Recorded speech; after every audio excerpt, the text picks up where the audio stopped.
Students, सोम sir,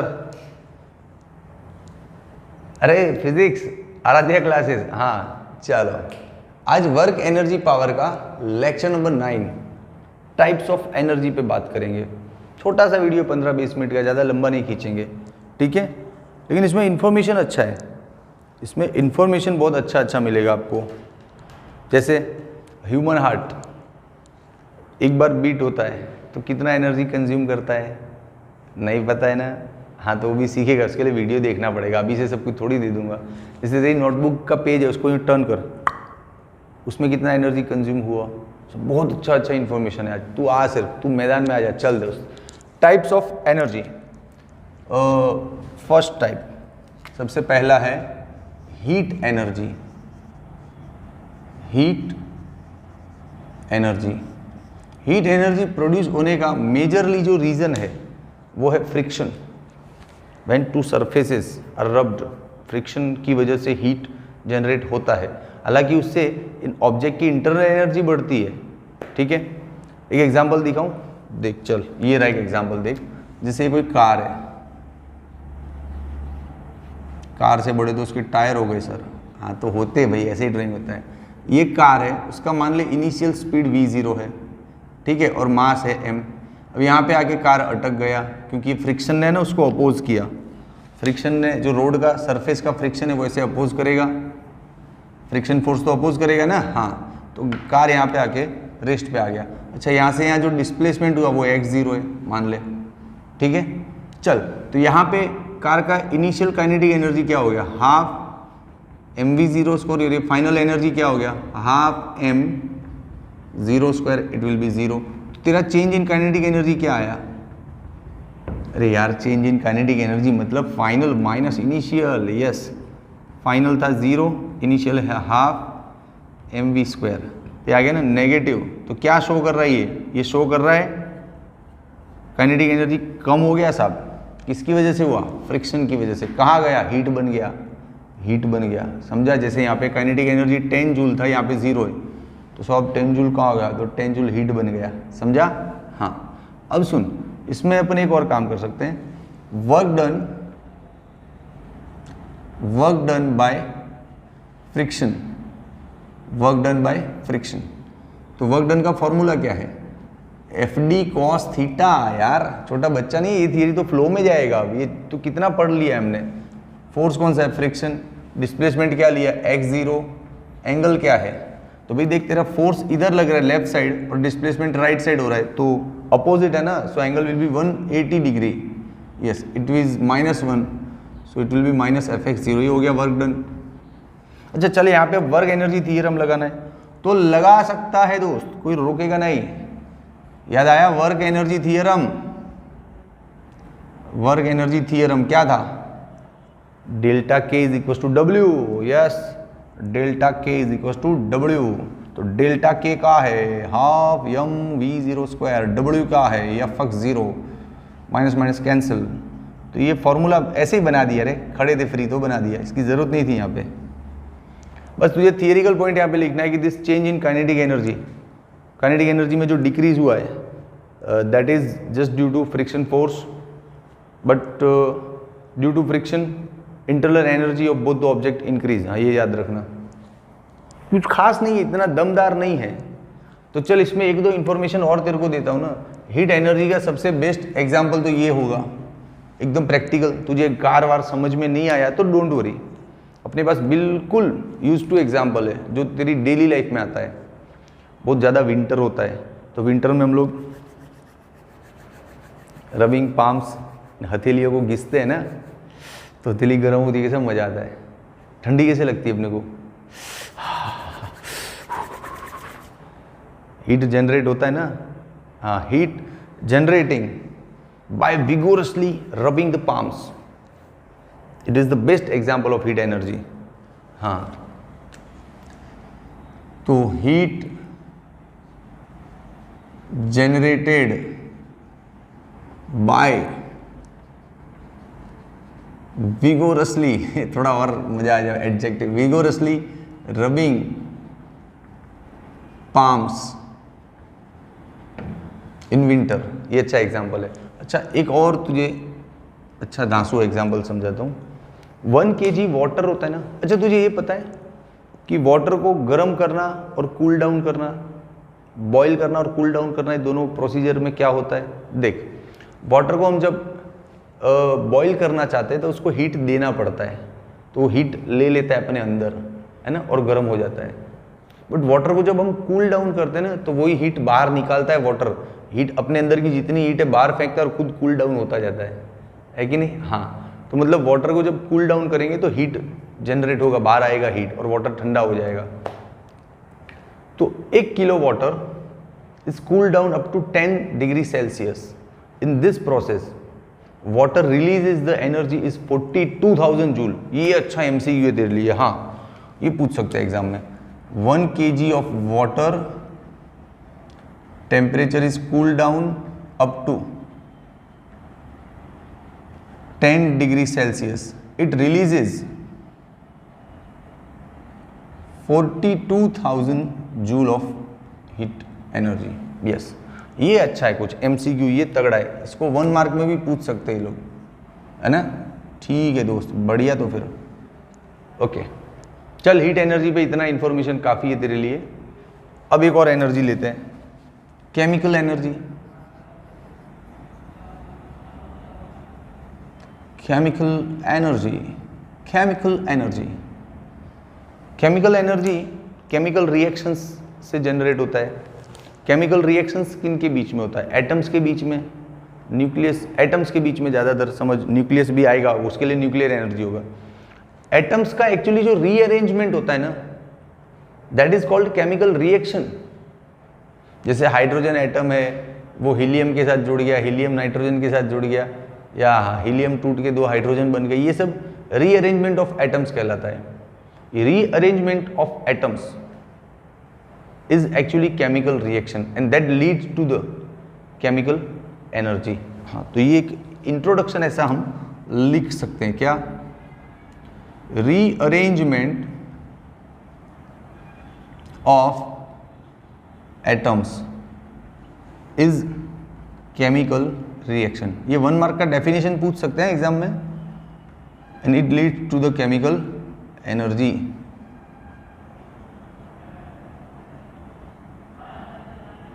अच्छा, chemical reaction 2 type के होते हैं, एक्सोथर्मल और एंडोथर्मल। हाँ, 2 टाइप के होते हैं, मजाक नहीं कर रहा हूं। हैंड राइटिंग थोड़ा गंदा हो रहा है तो क्या करें, अब पढ़ा पढ़ा के थक जाते हैं भाई, लेकिन फिर भी I try to keep my maintain my energy of lecture. चल, 2 टाइप का केमिकल रिएक्शन होता है, एक्सोथर्मल और एंडोथर्मल। क्या है ये एक्सोथर्मल एंडोथर्मल? चल बताता हूं। देख, जैसे तेरे जो रिएक्टर्स हैं, जैसे ए है और बी है, ठीक है, ओके।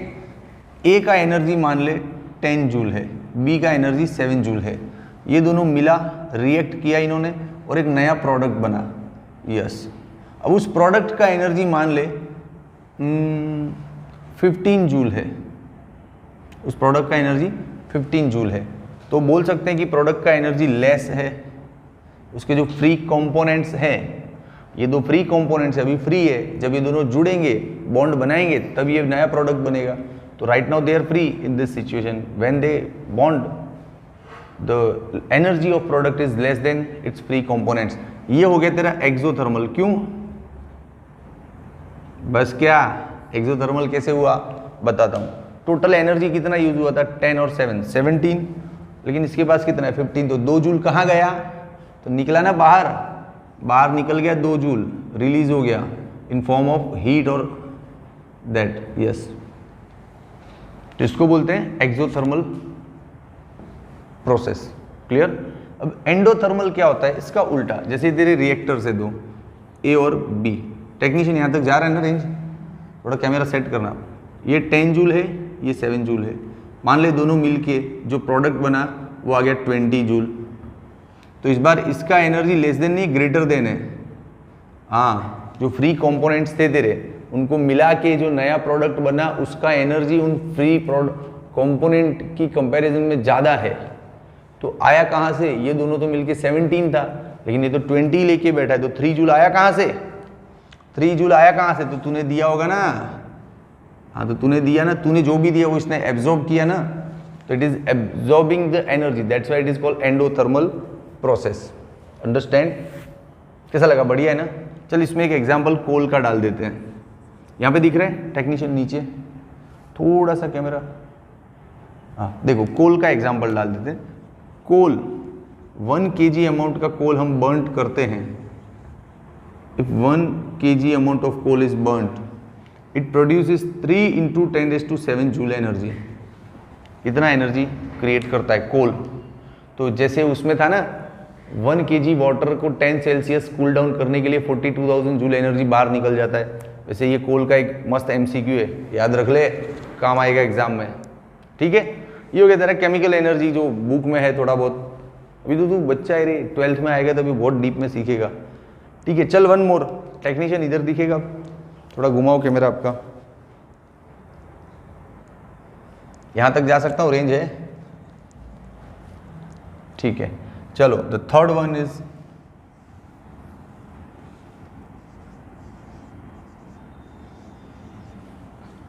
हीट हो गया, केमिकल हो गया, और थर्ड है मास इक्विवेलेंट, अरे इलेक्ट्रिक एनर्जी रह गया, चलो सीरीज में वही आ रहा है, इलेक्ट्रिक एनर्जी। ये तो बहुत इजी है, 10वीं में पढ़े हुए फॉर्मूले।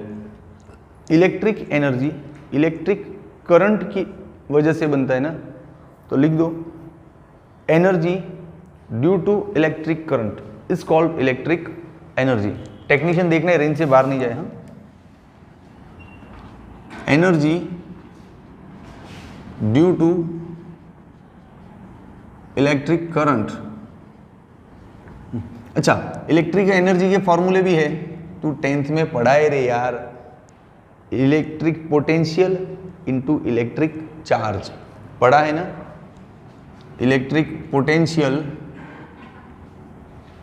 Into electric charge, potential means V और चार्ज मीन्स Q। ये नहीं पढ़ा है फॉर्मूला तो यार, तू 10वीं में इधर वर्क लिखा होगा, W लिखा होगा, तो मैं E लिख रहा हूँ, क्या फर्क पड़ता है, 10th में पढ़ा ये फॉर्मूला। अच्छा, एक और चीज 10th में पढ़ी थी, ये जो Q होता है ना, Q is equal to IT means current into taken time, वो Q, तो Q को रिप्लेस कर देते हैं, तो एक और फॉर्मूला बनेगा, electric potential into electric current into time VIT। ले, इलेक्ट्रिक एनर्जी के हो गए फॉर्मूले। अब जैसे इसमें इंफॉर्मेशन दिया था कि 1 kg वाटर 10 सेल्सियस तक कूल डाउन होता है तो इतना एनर्जी रिलीज करता है, फिर 1 kg कोल बर्न होता है तो 3 × 10⁷ जूल एनर्जी बनता है। वैसे इसमें भी एक धांसू पॉइंट देता हूँ, लास्ट वाला तेरे को। अपन इंडियन अर्बन फैमिलीज जो है ना, सिटी में रहने वाले लोग, गाँवों की बात नहीं कर रहा हूँ, अर्बन फैमिलीज मतलब सिटी में रहने वाले लोग, पर सेकेंड 200 जूल इलेक्ट्रिक एनर्जी हम लोग कंज्यूम कर रहे हैं। एक सेकंड में 200 joule energy we are consuming right now average for an Indian urban family. तो ये अच्छा MCQ लिख सकता है, एन इंडियन अर्बन फैमिली, सिर्फ अर्बन फैमिली लिखना चलेगा, urban family consumes 200 joule per second electric energy. तो ये हो गया तेरे लिए एक धांसू इंफॉर्मेशन। चल ठीक है दोस्त। अब टेक्नीशियन आप बोलो तो थोड़ा यहाँ तक लिखूँ नीचे तक, तो एक 4th टाइप है और एनर्जी का, वो भी आ जाएगा। 4th type that is equivalence of mass and energy, मतलब मास का एनर्जी बनता है, एनर्जी से वापस मास बन जाता है, ये भी है एक एनर्जी का टाइप। तो लिखते हैं equivalence of mass and energy. Actually Einstein बाबा ने थियरी ऑफ रिलेटिविटी का एक फॉर्मूला दिया था, E = mc²। That formula can convert your mass into energy. उस फॉर्मूले से तू मास को एनर्जी में कन्वर्ट कर सकता है। जैसे तेरे पास 2 किलो मास पड़ा है कि सर 2 किलो मास है, ये लो उठा के इसको प्रोसेस करो, कितना एनर्जी बनेगा बोलो, तो फॉर्मूले से पता चल सकता है। हाँ, तो 1879 से 1955 उनका लाइफ स्पेन है आइंस्टाइन सर का। आइंस्टाइन बाबा का ये लाइफ स्पेन है इतना। हाँ ठीक है, आइंस्टाइन बाबा का तो स्टोरी जानते होगे ना, born in Germany and escaped from Germany later and went to the America, then later entire life he spent in America, right, up to his death. Okay, Einstein बाबा का ज्ञान बोलता है कि E is equals to mc square। अब मान ले तेरे पास 1 kg मास है, ये C क्या है, स्पीड ऑफ लाइट। जो स्पीड ऑफ लाइट नहीं, अरे यार MLT वाला चैप्टर था ना दूसरा, उसमें कितने सम्स में C का वैल्यू लिया है अपन ने। वीडियो पोज करो और सोच खुद, सोचा 3 × 10⁸, क्या यही सोचा था? तो समझ तेरी पढ़ाई सिस्टमेटिक चल रही है और तुझे नहीं याद था तो यू नीड टू वरी, थोड़ा प्रैक्टिस चाहिए। और हाँ चल 3 × मल्टीपल रीडिंग करा करो रे, बार बार पढ़ा करो चीज़ों को, इजी लग जाएगी। ये होता है 9 × 10⁻16 जूल। अच्छा, अब हर थियरी में नीचे तुझे एक पॉइंट दिया है, जैसे इसमें दिया था 1 kg वाटर को 10 सेल्सियस कूल डाउन करने पे 42,000 एनर्जी रिलीज होता है। 1 kg कोल को बर्न होने से 3 × 10⁻7 जूल एनर्जी क्रिएट होता है। फिर urban family of India consumes 200 joule per second energy of electric form. जैसे इसमें भी कुछ है, अरे धांसू है क्या, ये एनर्जी को कंपैरिजन करेंगे ना तो it is equivalent to the annual output of a power station of 3000 megawatt. 3000 megawatt का कोई पावर स्टेशन है, उसका जो एनुअल प्रोडक्शन है वो इतना एनर्जी होता है। समझ ले कितना हुआ, 3000 मेगावाट का कोई पावर स्टेशन है, ये उसका एनुअल हिसाब है एनर्जी का, उसके जितना बनता है ये एनर्जी। यस, तो ये अच्छा है। बिकॉज 5th एनर्जी रह गया रे, उसके लिए ये मिटाना पड़ेगा थोड़ा। मिटा दूं तू बोले तो, चल आ जा। लास्ट वाला रह गया दोस्त, लास्ट वाला इतना खास नहीं था, खाली इंफॉर्मेशन था तो मैंने लेक्चर निपटा दिया। मतलब फिर भी जहाँ जहाँ हाइलाइटेड पॉइंट है वो आपको खास नोट डाउन करने हैं for MCQs and for that. Okay चल, अब लास्ट 5th नंबर का एनर्जी तेरा यहाँ पे दिखेगा ना टेक्नीशियन, थोड़ा कैमरा एडजस्ट कर लो। ये जो लिख रहा हूँ वहाँ की रेंज आ रही है पूरी कैमरे में, ठीक है। 5th नंबर का लास्ट है न्यूक्लियर एनर्जी। न्यूक्लियर एनर्जी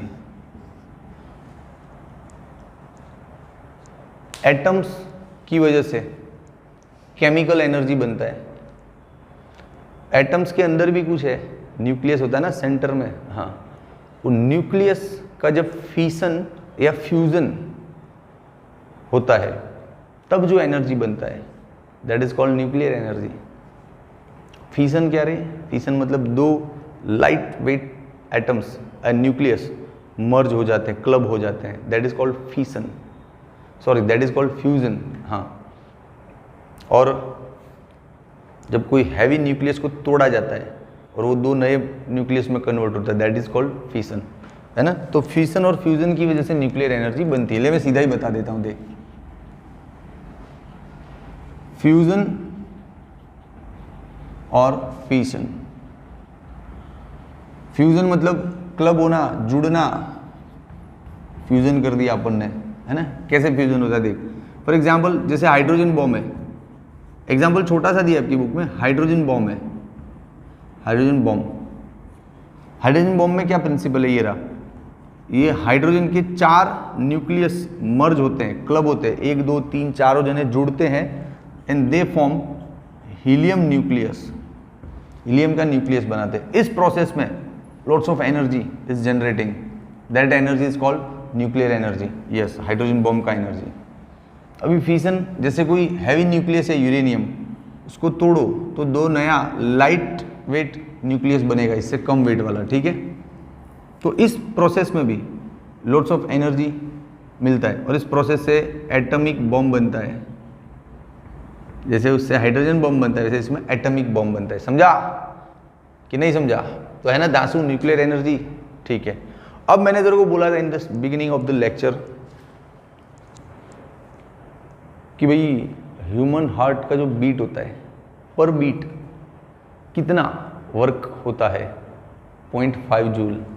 कितना होता है? 0.5 जूल। नोट डाउन कर ले रे बाबा, कर ले।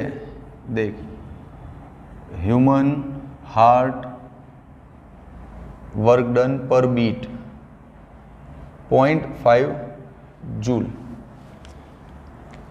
एक बार धड़कता है ना दिल धड़कने दो, वो एक बार जो धड़कता है ना तो इतना एनर्जी होता है। अपने को कोई बोले ना दिल धड़कने दो, तो बोलने का एनर्जी ला, अभी धड़काता हूँ इसको, ले क्या एनर्जी?